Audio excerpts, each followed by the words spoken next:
कि जितना भी माने भी इस प्ररूपणा में जो भी हम देख रहे हैं, ये इनको भी हम साधन रूप से आत्मा तक जा सकते हैं। तो द्रव्य स्वभाव को भी पकड़ सकते हैं इनसे और पर्याय को भी देख सकते हैं, दोनों ही। सही है। हम्म, और फिर अब आद्यवसान भाव पर भी थोड़ी हाँ ज्ञायमान हाँ, विपश्चिमान। क्रियमान ज्ञायमान विपच्यमान। हम्म हम्म अब आगे हम्म, तो तीसरे बोल में मुख्यतः रही साधन की, हाँ यानी जिस साधन से साध्य सिद्ध किया जा रहा है, हम्म तो वह साधन के द्वारा साध्य को जानना, इसको अनुमान कहा है। हम्म तो इस प्रकार से अनुमान मात्र आत्मा का चिन्ह नहीं है, हम्म, ये तीसरे बोल में कह रहे थे। हाँ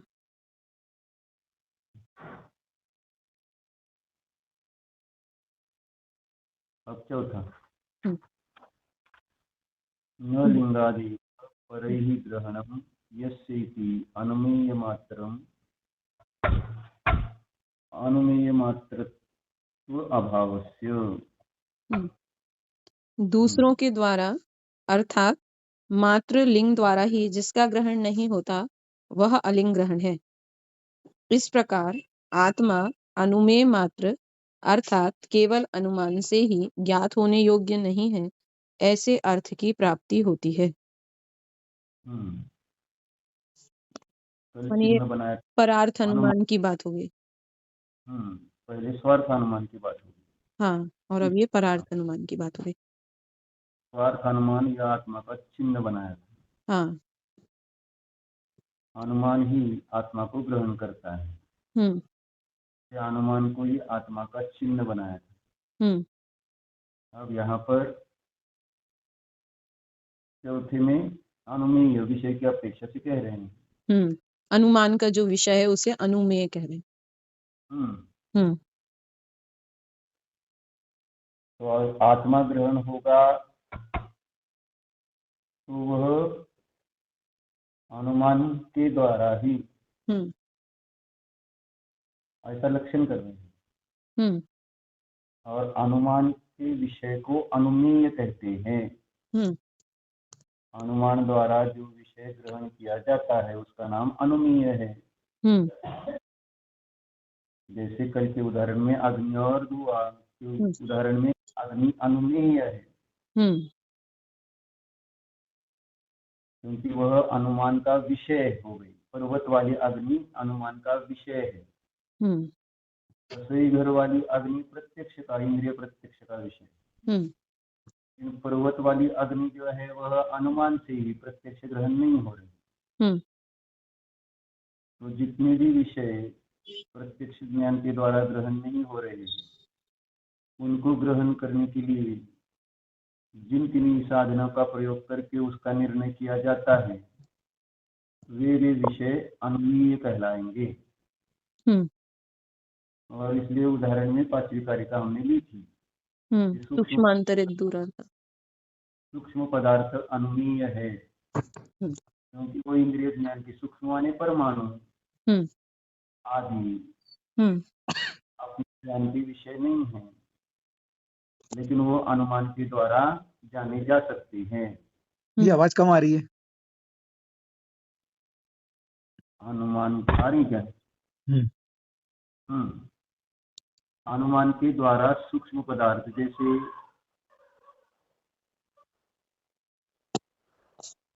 कर्मों की अवस्थाएं, कर्म कहो, कर्म का भी निर्णय अनुमान के द्वारा। वैसे तो धर्म का निर्णय, तत्वों का निर्णय,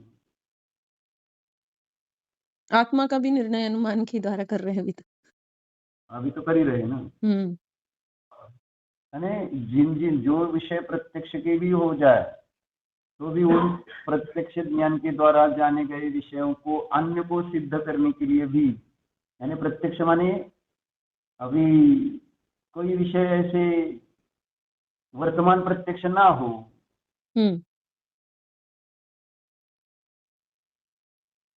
तो उन विषयों को भी अनुमान के द्वारा दूसरों के लिए सिद्ध किया जा सकता है।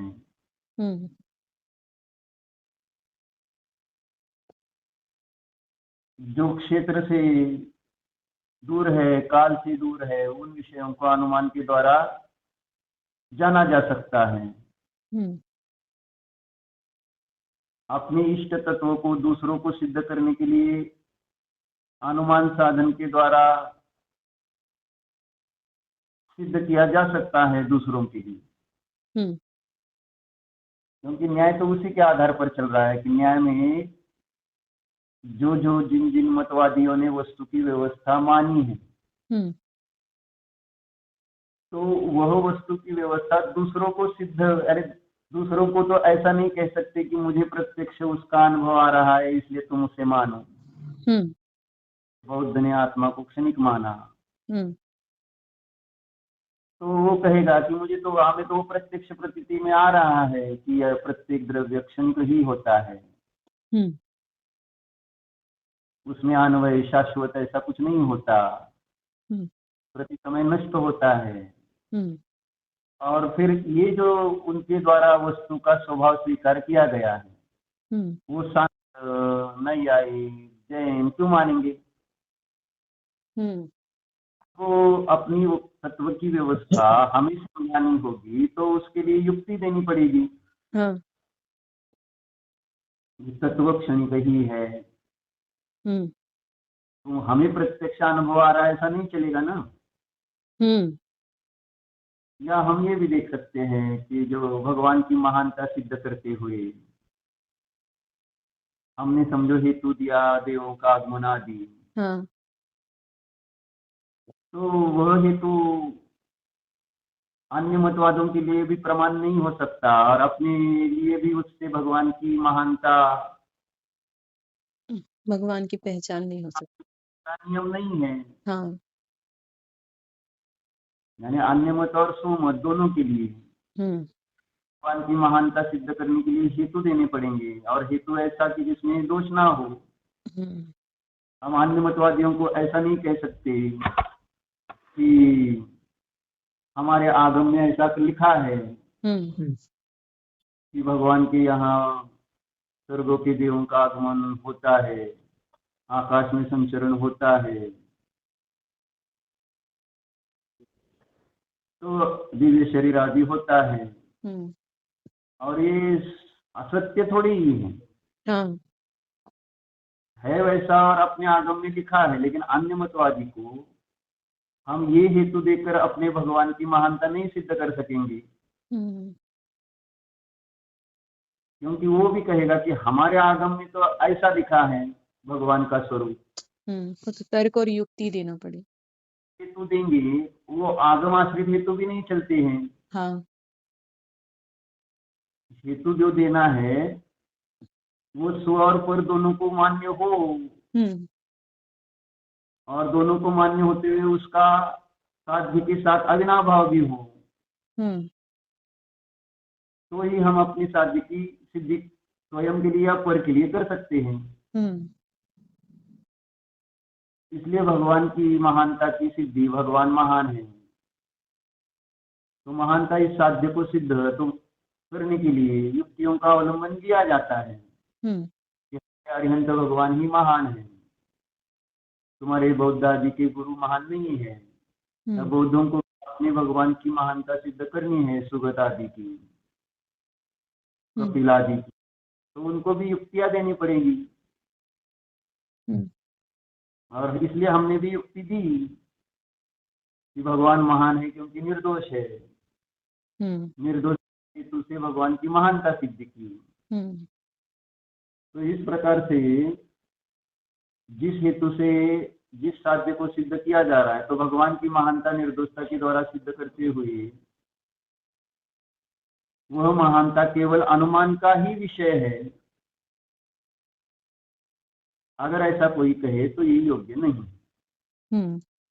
क्योंकि उसी अनुमेय हेतु को लेकर ही सर्वज्ञ की सिद्धि की है।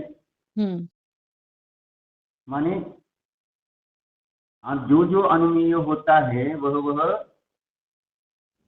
जो जो अनुमेय होता है वह अनुमान से ज्ञात होने योग्य होता है। अरे अनुमेय माने अनुमान से ज्ञात होने योग्य, जो जो अनुमेय वह प्रत्यक्ष हाँ। वह प्रत्यक्ष का विषय होता है। ऐसी व्याप्ति के द्वारा ही तो सर्वज्ञ की सिद्धि की है ना हाँ, माने जिसका अनुमान किया जा सकता है वो प्रत्यक्ष से भी जाना जा सकता है। हाँ, सूक्ष्मांतरिक दूरार्था प्रत्यक्षात यथा, सूक्ष्म आंतरिक दूरवर्ती पदार्थ प्रत्यक्ष है। तो ये हो गया अपना साध्य प्रतिज्ञा। इसी को यहाँ पर पक्ष सामान्य रूप से लिया है और साध्य प्रत्यक्ष पदार्थ प्रत्यक्ष है और हेतु दिया अनुमेयत्व तो ज्ञाति सर्वज्ञ संस्थिति ही, अनुमेय हेतु दे दिया। आंतरिक दूरवर्ती पदार्थ अनुमान के विषय है, इसलिए वे किसी न किसी के ज्ञान के प्रत्यक्ष के भी विषय है। इस कारण से सर्वज्ञता है, क्योंकि सूक्ष्म आंतरिक दूरवर्ती पदार्थ इंद्रिय प्रत्यक्ष के विषय नहीं है। अगर वे इंद्रिय प्रत्यक्ष के विषय नहीं है तो ऐसा जो कोई प्रत्यक्ष है जिसके द्वारा वे जाने जा रहे हैं उस ज्ञान का नाम है अतीन्द्रिय प्रत्यक्ष सर्वज्ञता। प्रकार से सर्वज्ञता की सिद्धि की है। तो अनुमान के द्वारा सर्वज्ञता की सिद्धि करते हुए कोई ऐसा ही समझ ले कि सर्वज्ञ मात्र अनुमेय ही होते हैं, अनुमान के द्वारा ही जाने जाएंगे। हाँ, माने प्रत्यक्ष के विषय है ही नहीं, है ही नहीं। सर्वज्ञ प्रत्यक्ष के विषय होते हैं क्या? नहीं होते हैं। किसके?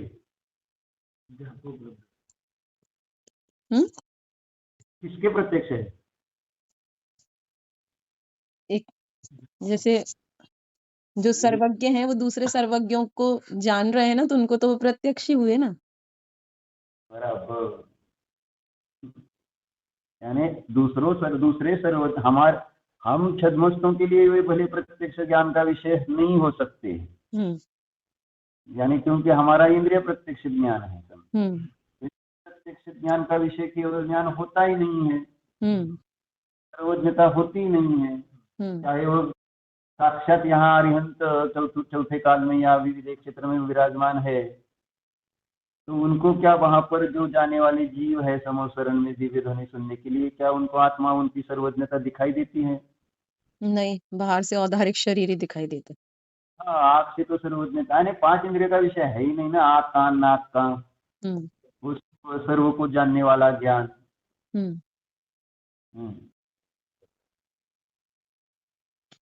तो वहां पर भी छद्मस्त जीवों की अपेक्षा से उनको परोक्षता।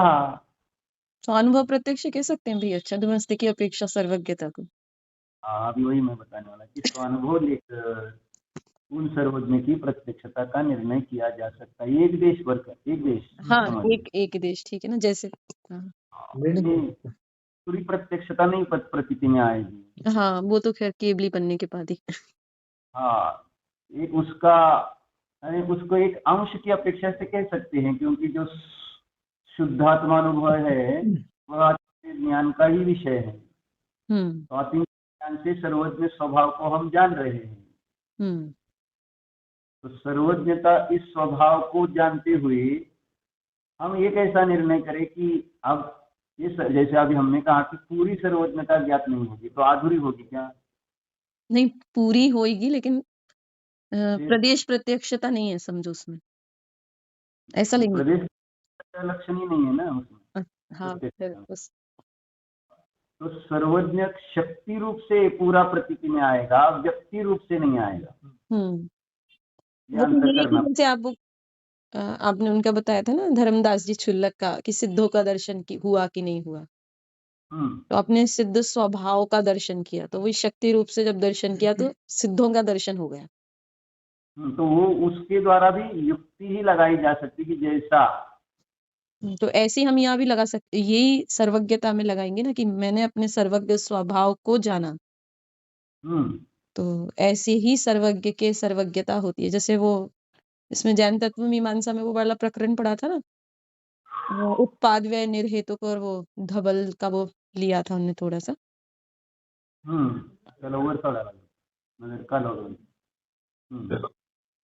बराबर। हाँ, तो उस दिन मैंने बहुत अच्छा ध्यान हुआ था, एक एक ऐसा लग रहा था सर्वज्ञ भी और अलग इससे क्या करते होंगे। बराबर है, सही है। यानी सरल भाषित होता है ना फिर। हम्म हम्म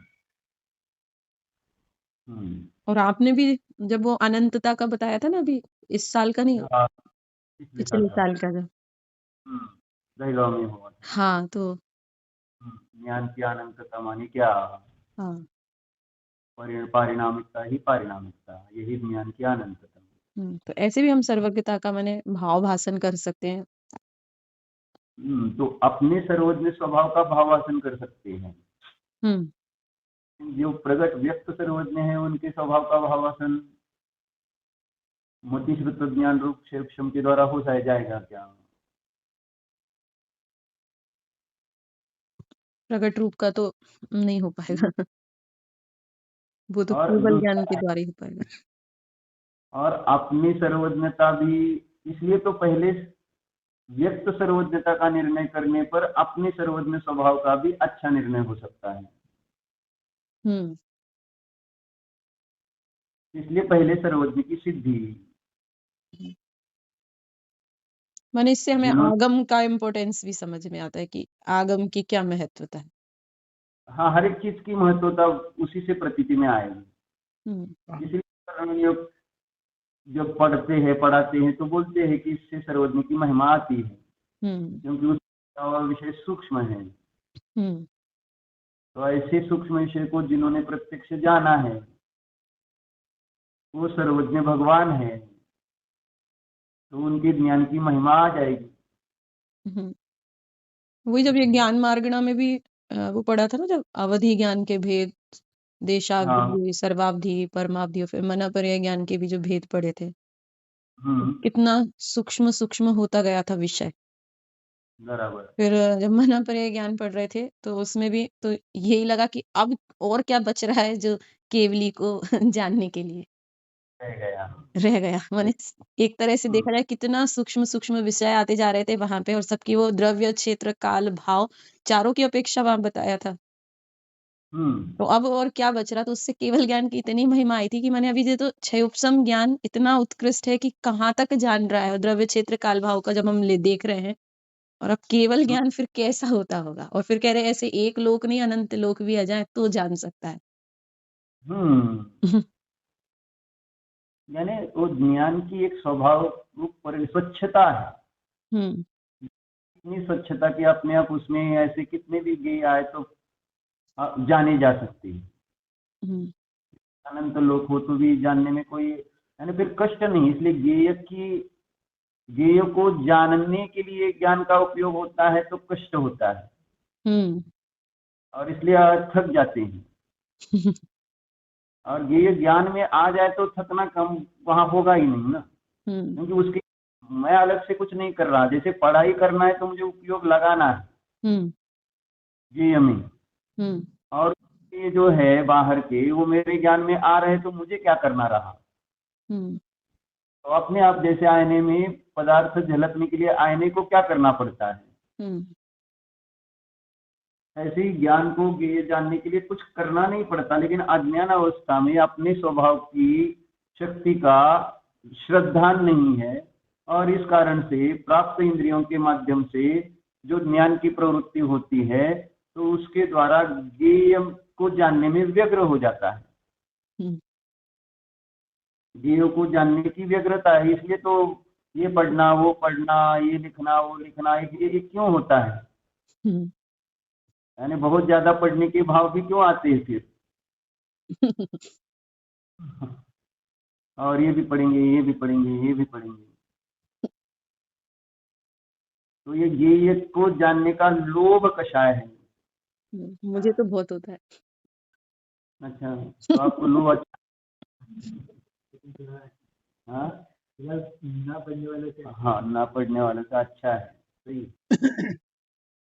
यानी विकल्प की भूमिका में ज्ञानी प्रमाद नहीं करेगा, यानी और दोनों प्रमाद है, न पढ़ना भी प्रमाद है और बहुत ज्यादा पढ़ना भी प्रमाद है।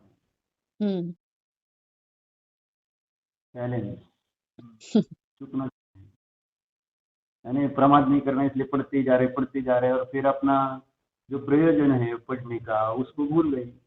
पढ़ने को ही साध्य बना लिया। हाँ, पढ़ना किस साध्य की सिद्धि के लिए? पढ़ना स्वानुभव के लिए था और अब स्वानुभव भूल के पढ़ने साधन था, पढ़ना उसे साध्य बना दिया। हाँ, तो साधन को ही साध्य बना रहे हैं तो भी गलत है, और साधन का उपयोग ही नहीं कर रहे हैं तो भी गलत है। यानी पढ़ने समझने के लिए आत्म तत्व को पढ़ना जरूरी था, पढ़ना रूप साधन, स्वाध्याय साधन आवश्यक, मुनियों के भी कहा है, गृहस्थ भी कहा है, तो स्वाध्याय साधन है तो समझना पड़ेगा, विषकुंभ नहीं करना है। यही तो बराबर ज्ञानी जानता है, तब अपनी, इसलिए तो फिर त्याग के पीछे शक्ति शब्द लगाए हैं। शक्ति तस् त्याग, शक्ति तस्तप, शक्ति तस् त्याग, ऐसे क्यों कहा कहे? खिंचतान नहीं करना। हाँ, जिससे परिणामों में संक्लेशता न हो। परिणामों में संक्लेशता हुई, धर्म वहां छूट गया। हाँ, धर्म ही समाप्त हो गया। संक्लेशता जहां हुई कुछ नहीं, क्योंकि धर्म नाम विशुद्धता है। पर भैया जो कहा जाता है ना, साबद्ध लेशौ बहु पुण्य रासौ, हाँ, थोड़ा सा अब जैसे सुबह सुबह क्लास के लिए मंदिर जाना होता है, तो कभी कभी अब रोज ही लेट जाए तो फिर तो वो एक वो ढर्रा टाइप माने वो प्रमाद हो जाता है। लेकिन अब एक आध दिन लेट हो गए तो अब दूसरे दिन थोड़ा भड़बड़ करके संक्लेश कर माने हो जाता है, पर अब उद्देश्य तो ये कि टाइम से वहां पहुंच जाए। ठीक है ना, अच्छा है। लेकिन इधर घर में अगर झगड़ा हो जाए तो फिर उसका मतलब क्या है फिर वहां पढ़ाने जाने का? इसलिए घर गृहस्थी का भी बहुत संभालना पड़ता है, बैलेंस रखना पड़ता है।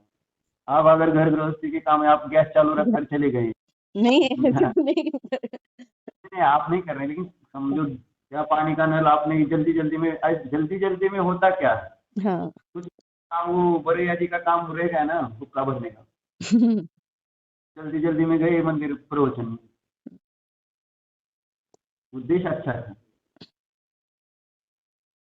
तो कहने का भाव है कि वो ये नहीं कि वो संदेश तो अब इसलिए कहा कि किसी भी शुभ परिणाम या पुण्य परिणाम में सर्वथा शुभ ही कर्मों का बंध नहीं होता है, कुछ संचित अशुभ का भी बंध है। क्योंकि भैया ये गृहस्थी तो ऐसी है कि बिल्कुल काजल की कोठरी जैसा हाल है। यहाँ से अगर नहीं निकलेंगे ना तो 24 घंटे बिल्कुल यहाँ लगे भी रहेंगे ना, तो यहाँ से हटने का काम ही नहीं हो पाएगा। निकलने के लिए कौन नहीं कह रहा है, निकलना है ही ना, लेकिन इसलिए वो नियोजन करना पड़ता है ना फिर कि मुझे 8:30 बजे पहुंचना है, 9:30 बजे पहुंचना है, तो उस दृष्टि से शांति से ये घर गृहस्थी के भी काम व्यवस्थित हो जाए। नहीं तो फिर आप कुछ एक अधूरा काम रह जाए तो आप वहां जाकर भी उसका ही ध्यान करेंगे कि मेरा वो काम रह गया है। आप जल्दी में कदाचित दूध गैस पर रख कर आग चले गए और आपको पढ़ाते हुए एकदम ध्यान आया कि मैंने तो दूध रखा है गैस पर, तो आप अब आगे कितना पढ़ा पाएंगे और कैसे पढ़ा पाएंगे? बोलो। बंद करके घर ही आएंगे। मुझे भेजेंगे मुझे।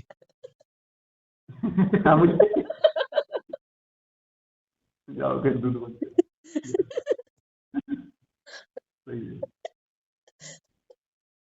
ठीक है, तो विवेक रहता है, यही तो कहना है।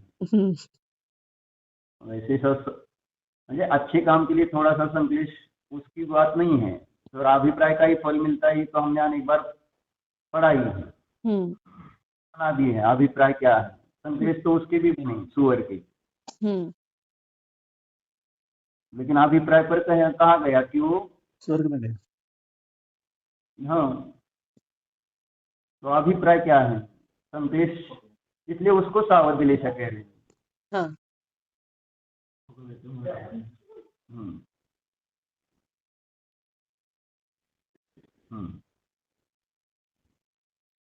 तो चर्चा क्या थी?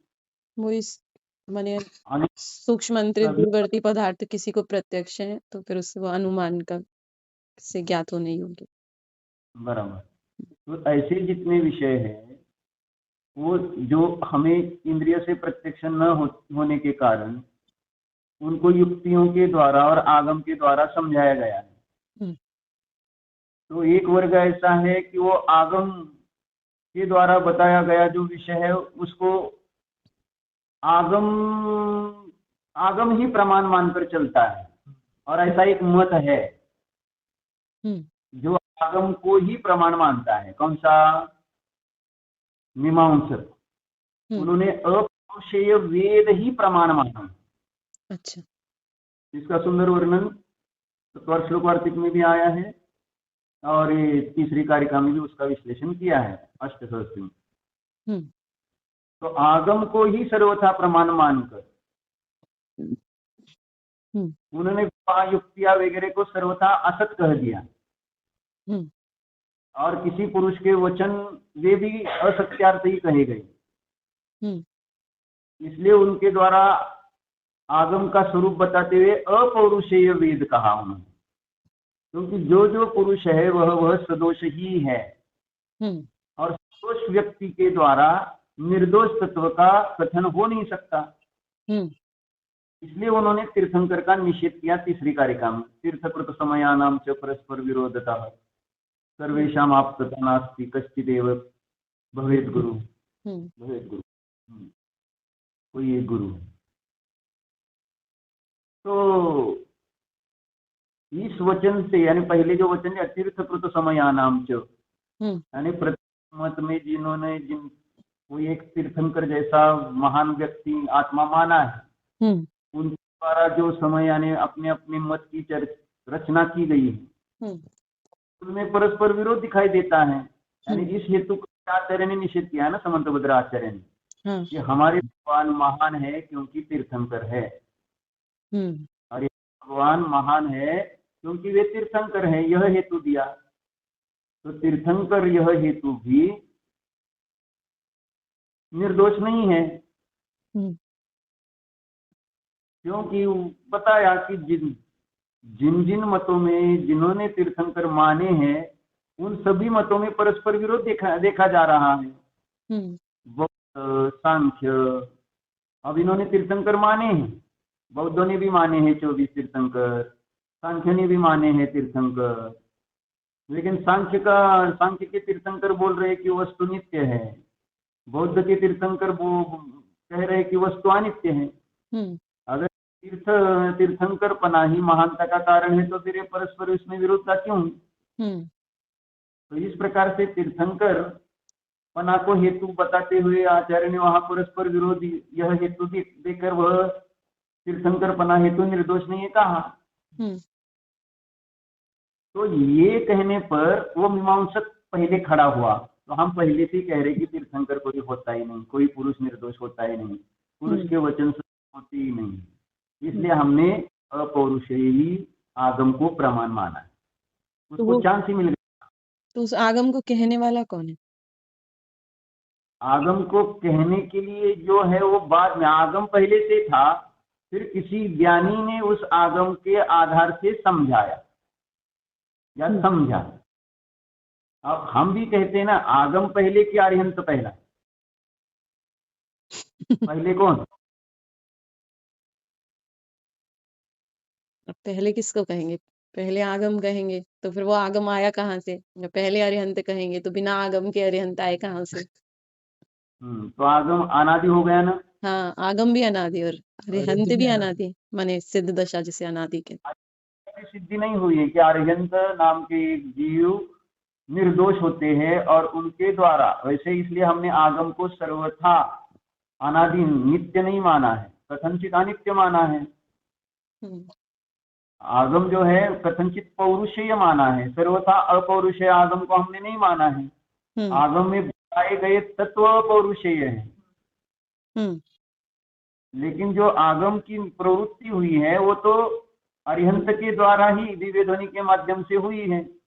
हाँ, जैसे हम नमोकार मंत्र का कहते हैं कि अनादि निधन है, तो नमोकार मंत्र में जो 5 पद हैं वो तो अनादि अनंत है, और लेकिन जो लिपिबद्ध रूप से है वो तो सादि शांत है। ठीक है, ऐसे ही इसमें लगाएंगे क्या आगम?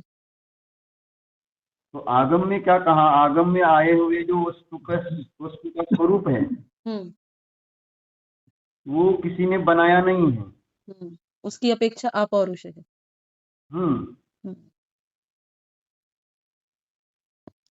और फिर जिसने उस वस्तु स्वरूप को हमें बताया है तो फिर वो अरिहंत के द्वारा प्रतिपादित होने से पौरुष है। तो स्यात् अपौरुषेय है और स्यात् पौरुषेय है, ऐसा आगम का स्वरूप मान।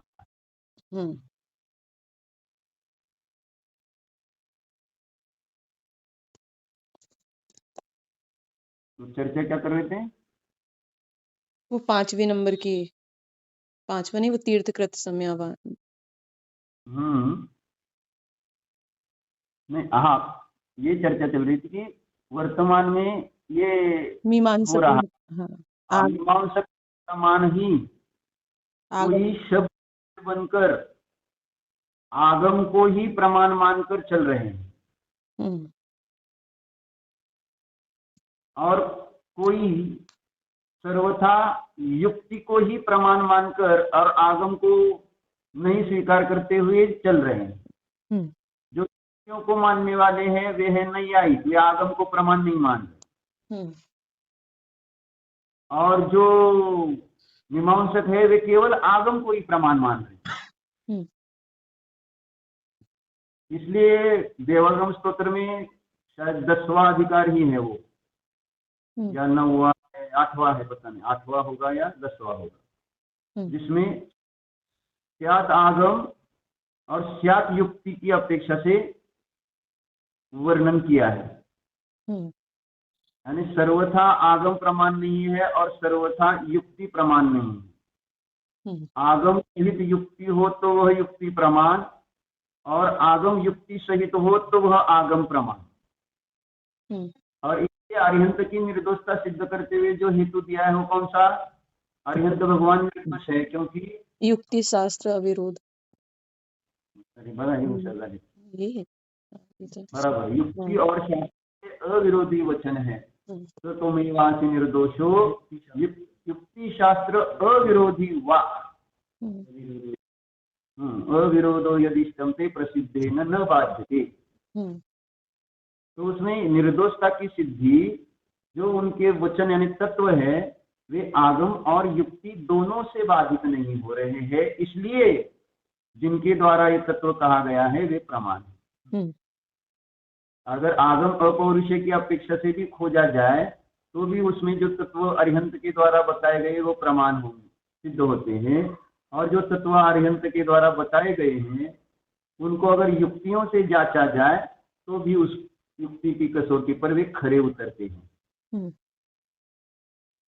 इसलिए केवल आगम या केवल युक्ति में आने वाले दोषों की भी अच्छी चर्चा वहां की है।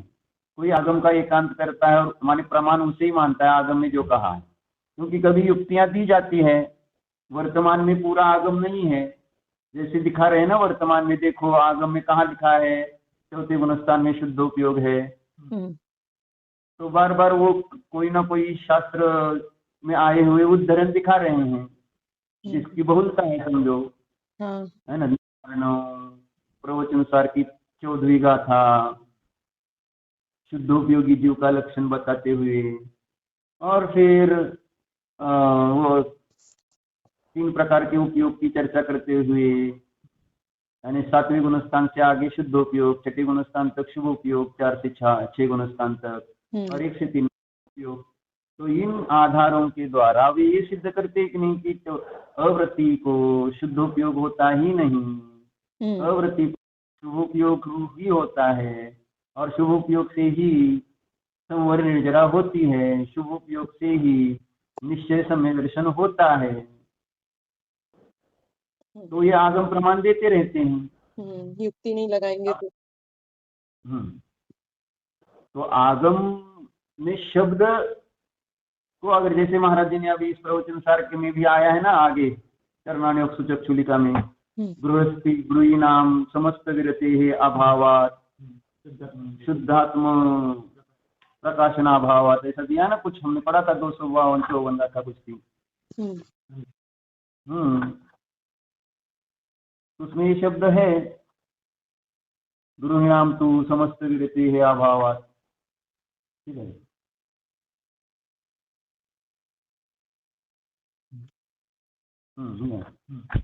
गृही 254 गाथा की टीका अमृतचंद्र देव की है उसमें शब्द आए ना गृहिणाम तु समस्त विरते है अभावेन शुद्धात्म प्रकाशन से अभावा कषाय सद्भावा प्रवर्तमान अपि स्फटिक संपर्केन अर्क तेजसः इव एधसां राग संयोगेन शुद्धात्मनः क्रमतः परम निर्वाण सौख्य कारणत्वाच्च मुख्य गृहस्थियों को ये शुभोपयोग मुख्य है ऐसा लिखा है ना। हाँ भैया स्पष्ट शब्द अभी है तो शब्द से क्या अर्थ निकला गृहस्थों वो शुभ उपयोग होता है समस्त विरति नहीं है यही इसी का तो आधार देते ना तुम मुनि नहीं बने निस्संग नहीं हुए त्याग नहीं किया तो स्पष्ट शब्द है समस्त विरति चाहिए आणि सर्व परिग्रह संबंधी विरक्ति त्याग होना चाहिए अपरिग्रह महाव्रत होना चाहिए और ये होता नहीं है गृहस्थियों को और इसलिए शुद्धात्म प्रकाशन से अभावात और क्या लिखे।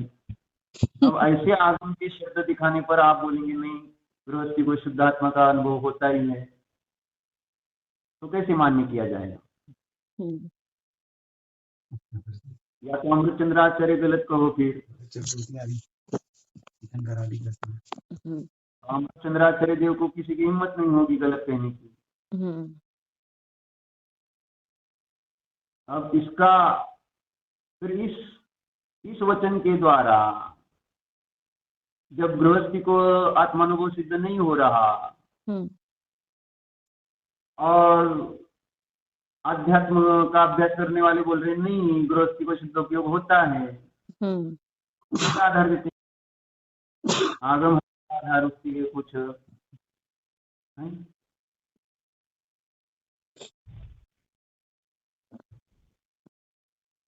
तो आगम आधार नहीं है ऐसा नहीं है। 7 प्रकृतियों के उपशम क्षेक्षम की जब चर्चा आती है तो 7 प्रकृति का उपशम क्षेक्षम चौथे गुण स्थान है ना। 7 प्रकृतियों की चर्चा आई तो किस गुण स्थान में चौथे में 7 प्रकृति का उपशम क्षेक्षम 276-77 गाथा समय सार की शनाचार्य जी की टीका में स्पष्ट दिया कि निज ध्रुव आत्मा के सन्मुख परिणाम के द्वारा ही वहां पर 7 प्रकृति का उपशम क्षेक्षम हो सकता है।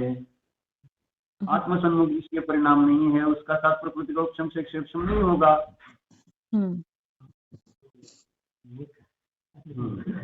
उसमें भी फिर आता है सन्मुख कहा है अनुभव नहीं भाव होता है उपयोग नहीं उपयोग होता है भाव नहीं भावना होती है। तो वही विनोद पंडित जी तो पहले कहते थे चौथे गुण स्थान में शुद्ध उपयोग होता है। अब कर्णाणयोग के ग्रंथ इतने पढ़ लिए उनने अब मना करने लगे कि चौथे गुण स्थान में शुद्ध उपयोग नहीं होता है शुभ उपयोग से ही चौथा गुण स्थान होता है। विनोद पंडित जी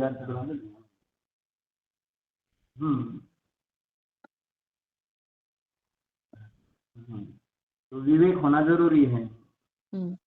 माने अकेला आगम से भी वो नहीं होगा काम। स्थानवर्तियों को भी शुद्ध उपयोगी सिद्ध किया जा रहा है। किनको? क्या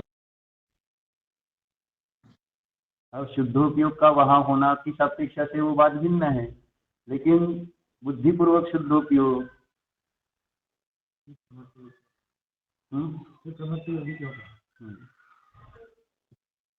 इसलिए कहना कर्णानी योग है वो सबको रखता है और उसको इस चारों अनुयोगों का सुमेल बिठाकर फिर न्याय लगाना जरूरी है। किसी एक अनुयोग का पक्ष लेकर आप अगर उस विषय को समझना चाहेंगे तो फिर वो उससे नुकसान हो सकता है। चारों अनुयोग है, नय है, न्याय है, कहाँ पर किस विवक्षा से बुद्धिपूर्वक अबुद्धिपूर्वक की बात आई है, सब समझने पड़ेंगे।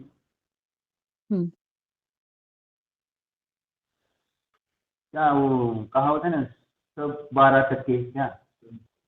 हाँ, सब घोड़े घोड़े 12 टक्के, ऐसी कोई एक कहावत है।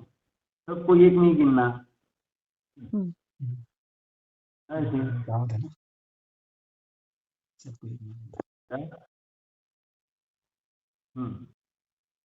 इसलिए आगम, फिर महाराज जी ने उसी का अर्थ क्या लिया, क्या किया, यानी ये जो गृहस्थी नाम तो समस्त विरते अभाव शुद्धात्म प्रकाशना भाव, फिर महाराज जी ने वहां एवं भूत नय की बात लेकर वो सूर्य का दृष्टांत दिया ना सर, इसी में दिया ना इसका, वो सूर्य बना हुआ, सूर्य और उस स्फटिक मणि वही पढ़ा ना अभी हमने।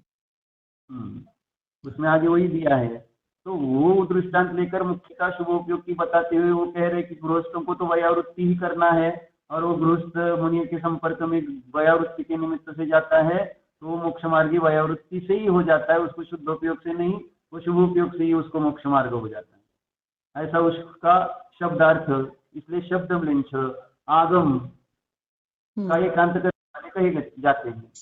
तो महाराज जी वहां एवं भूत नय की बात बताकर जब आर्त ध्यान से परिणत है तब रौद्र ध्यान धर्म ध्यान से परिणत नहीं है, जब रौद्र ध्यान से परिणत है तब आर्त ध्यान से और धर्म ध्यान से परिणत नहीं है, और जब धर्म ध्यान से परिणत है तब आर्त रौद्र ध्यान नहीं है, एक समय में एक ही ध्यान।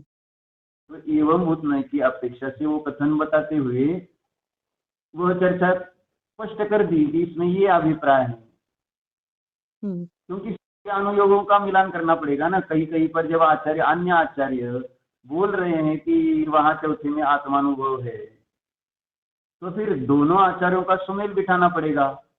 जैसे महाराज जी ने वो प्रकरण न्याय दीपिका में लिया कि ज्ञान व्यग्र है, ध्यान एकाग्र है, तो अकलंक देव ने दूसरी परत अपेक्षा यानी महाराज जी ने पहले ज्ञान की एकाग्रता सिद्ध की, ज्ञान माने ध्यान सिद्ध करते हुए ज्ञान की एकाग्रता बताई, तो फिर वो आकलंक देव का आधार देखा ना। विद्यानंद आचार्य ने तो सर्व ज्ञान ध्यान रूप है, सर्वस्व ध्यान ज्ञानात्मकत्व प्रसिद्ध है। लोग अलंकार वाले विद्यानंद आचार्य ने ये कहा कि सभी ज्ञान ध्यान रूप से प्रसिद्ध है, और अकलंक देव ने उससे उल्टी बात कही कि ज्ञान तो व्यग्र होता है और ध्यान एकाग्र होता है, इसलिए ज्ञान और नहीं हो सकते। तो फिर दो आचार्यों का ऐसा परस्पर विरोध कथन देखकर वहां पर हम पढ़ने वालों को अब वहां पर वह कथन किस विवक्षा में है, यह कथन किस विवक्षा में है, ये सारा अन्य ग्रंथों के आधार से और युक्तियां लगाकर समझना पड़ेगा। नहीं तो फिर आप आचार्यों में झगड़ा लगाते रहेंगे जैसे वर्तमान में चल रहा है।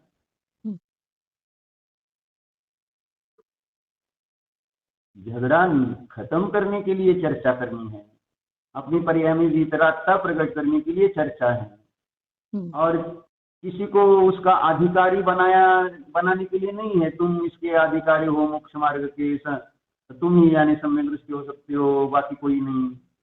यानी आध्यात्म का अभ्यास समय सार का करने वाले हम अधिकारी मान रहे हैं, और व्यवहार चारित्र पालन करने वाले बोल रहे हैं हम अधिकारी हैं। अधिकारी कौन है? तो अपना अपना ही बस सही है, इतना ही। तो इस विवक्षा से कह रहे हैं चारित्र की बात की अपेक्षा से हम अधिकारी हैं।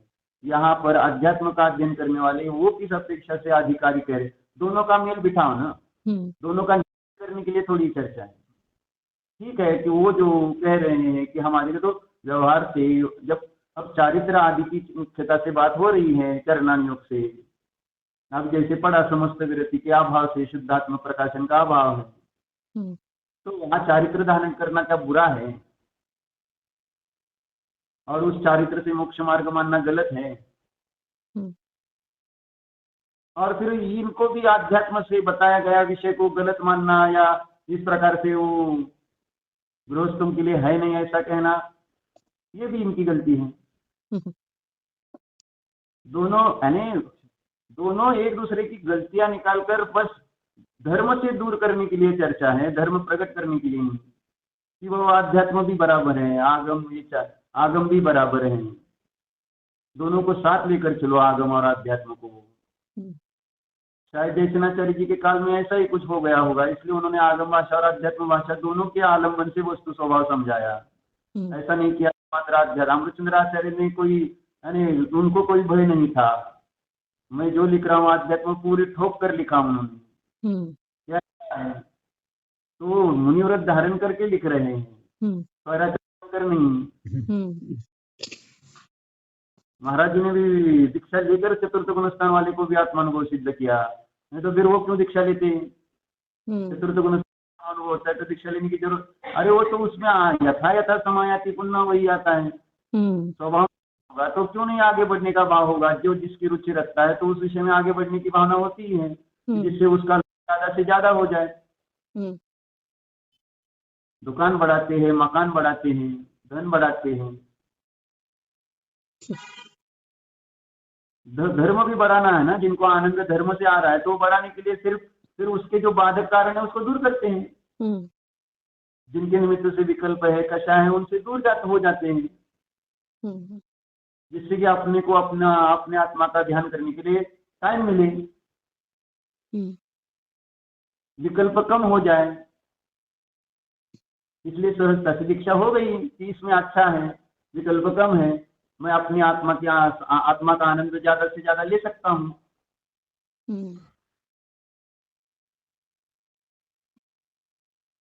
तो आगम लेंच भी नहीं बनना और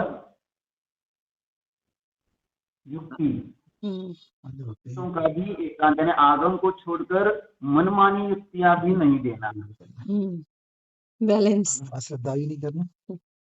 आगम सम्मत ही युक्ति होनी चाहिए। इसलिए दोनों को युक्ति सम्मत आगम, आगम सम्मत युक्ति, इसलिए तो लिखा है प्रवचन सार में चरणानुसूचक में द्रव्यानुसारी चरणम चरणानुसारी द्रव्य, द्रव्य की सिद्धि में चरण की सिद्धि, चरण की सिद्धि में द्रव्य की सिद्धि। ये बातें वहां आ रही है ना। ऐसा कोई सिर्फ द्रव्य ही पहला ज्ञान नियाधिकार ही सब कुछ है और चरणानुसूचक चुलिकाधिकार कुछ नहीं है, ऐसा थोड़ी है। या चरणानुसूचक चुलिकाधिकार ही सब कुछ है और पहला ज्ञान नहीं, कुछ इंपॉर्टेंस नहीं रखता है, ऐसा थोड़ी है।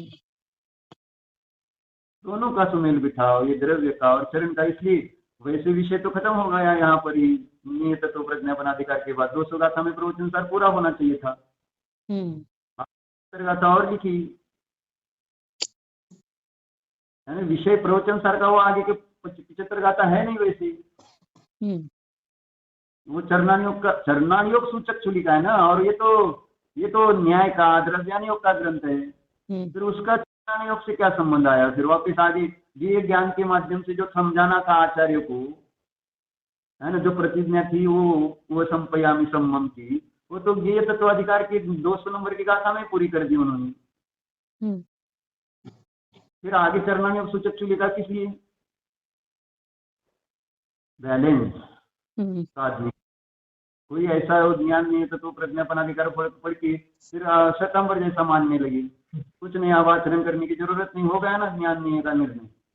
और मैंने ज्ञान नहीं के निर्णय के माध्यम से भेद ज्ञान करके अपना प्राप्त कर लिया स्वरूप, अब उसी की भावना से मैं मोक्ष चला जाऊंगा, बाहर के व्रत आदि। आचार्य ने 202 नंबर या 1 नंबर का समय लिखा, परिवज्यतु सामान्यम यदि इच्छसि कम्म परिमुखम, यदि दुखों से मुक्त होना चाहते हैं, परिमुखम, इसमें दुख परिमुखम, वहां संसार में कम्म परिमुखम लिखा है 201 नंबर में। एवं पणमीय सिद्धे जिनवरवस हे पुनो पुनो समणे परिवज्यतु सामन्नम यदि इच्छसि दुख परिमुखम। अगर दुख से मुक्त होना चाहते तो तुम सामान्य को अंगीकार करो। हाँ, तो फिर क्या आत्मानुभव से नहीं होता है क्या दुख से मुक्त? पूरा नहीं हो पाएगा। एक देश। बराबर। तो इसलिए वो भी चर्चा समझना है।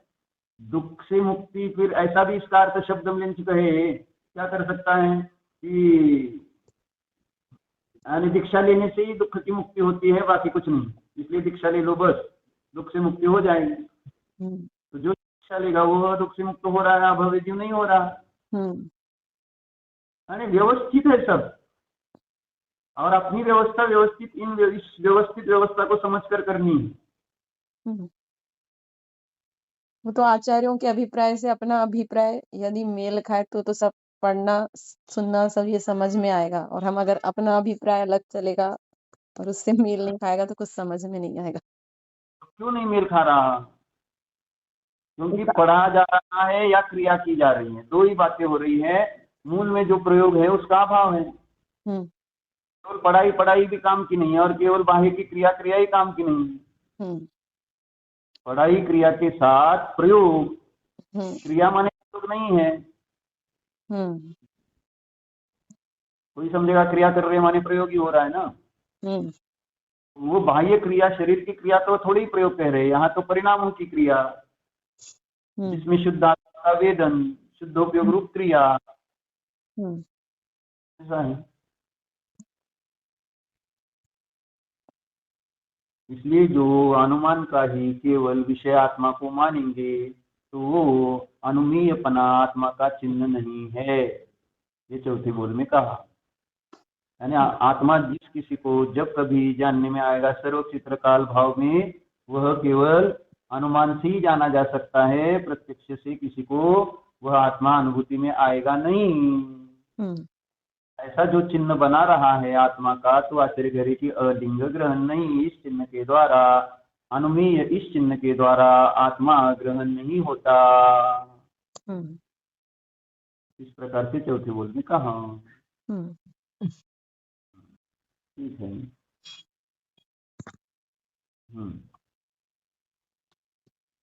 ओम जानिए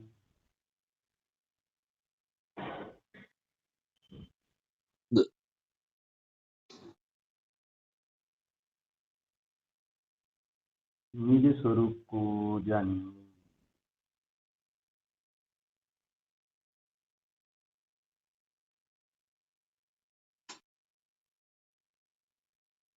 निज स्वरूप को स्वानुभव प्रत्यक्ष से जानिए। मैं ज्ञाता मात्र हूँ।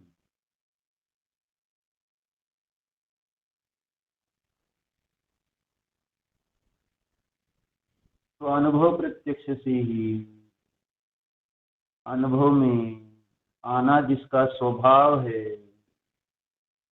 ऐसा यह मैं प्रकाश शक्ति संपन्न हूँ।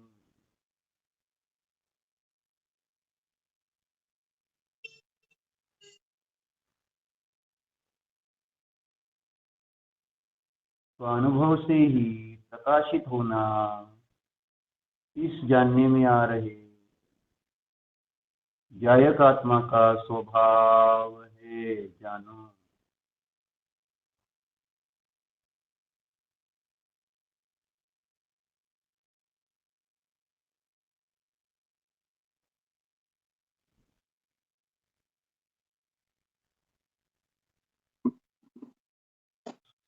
स्वानुभव गम्य स्वरूपोऽहम्।